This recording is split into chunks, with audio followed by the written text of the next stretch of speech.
Hello，大家好啦。今日呢一條片會出咧，係因為我想啱考完試咧，所以我想分析翻一啲考前嘅學習策略咯。我哋考試嘅日期全部都係喺12月嘅，分別有 QS 2003、QS 2002、CM 2003同埋 CM 2001嘅。我喺 QS 2003嘅時候温書啦，我就通過觀察PDF 入邊嘅內容啦，然之後對於呢 PDF 入邊嘅內容進行思考咯。而 QS 2002我又進一步加入一啲有效練習嚟到去提升嗰個學習嘅質素嘅。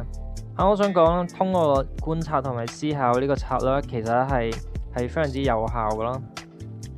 而去到 CM 2001啦，我就唔能夠繼續用呢個方法，因為呢個係文字量比較多啦，而且作答都係偏文字嘅，所以我就用咗揾 keyword 同埋分析佢哋當中嘅邏輯啦。例如話我發現咗書本入邊大部分嘅元素都係同BIM 有關嘅，所以我就諗辦法將唔同嘅元素同 BIM 扯上關係啦。然之後發現呢個方法係出奇地有效咯。但不過呢一套 keyword 加邏輯嘅策略，其實我喺 CM 2003我已經發覺咧，就係元素之間其實係有關聯嘅，但不過我就冇將佢應用落去咯。所以CM 2003相比起 CM 2001，其實係個效果係嚟得差嘅個學習策略。而整體不足嘅地方就係我喺課程嘅前中期啦，學習冇做足啦，而且我過於自大啦，導致咗 QS 2002嘅 midterm 咧係fail 咗嘅，冇做得咁好嘅。而未來嘅進一步提升啦，我覺得咧就係可以從 keyword 同埋再加邏輯啦呢一度啦，可以進一步發展啦，變成揾到晒所有嘅元素，然之後再去揾嗰個歸納翻佢哋啦。OK。喺剔除咗考試雞精片之外，我諗未來嘅影片應該會有4個方向嘅。新加入嘅遊戲王啦，之前講過嘅兼職啦，學習效率啦，同埋每個禮拜應該會出一次嘅週記嘅。遊戲王嘅話，佢嘅目的就有應對所有主流嘅牌組咯。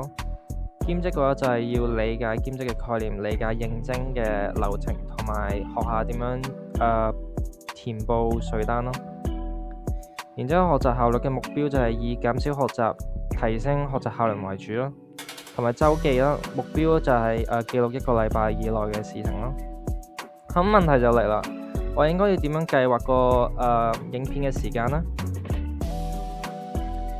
係咁，1個禮拜會有7日。咁先處理週記先啦，我會將佢 set 做星期6進行嘅。我認為學習效率係最重要咯，理應佢嘅頻率應該會係最高嘅。咁就 set 到做3:1:1咯。揾翻呢一幅禮拜圖咯，學習效率會喺星期1至3進行，遊戲王會喺星期4進行，而兼職會喺星期5進行。日內策略又點做呢？學習效率喺7點至10點鐘，我唔會使用任何電子產品。6點7點鐘食晚餐，4點至6點打機，12點至1點食午餐。咁嘅話，1點至4點呢個 gap 就會進行提升學習效率。而12點前嘅我可能會 unwind 啦，即係放鬆啦，同埋進行 preparation 嘅。遊戲王都類似，只不過將個遊戲時間轉咗做打遊戲王。兼職嘅話應該會同前面類似嘅，就係研究嘅，但係不過我如果有兼職嘅話，應該會 set 咗6點前。最後翻去呢一幅圖嗰度，我諗星期6、星期日就會用嚟休息嘅。今日講咗唔少啫，例如話講咗考試嘅策略啦，同埋仲有未來嘅拍片方向咯。我諗條片就去到而家差唔多啦。如果大家鍾意嘅話，就都冇乜嘢嘅。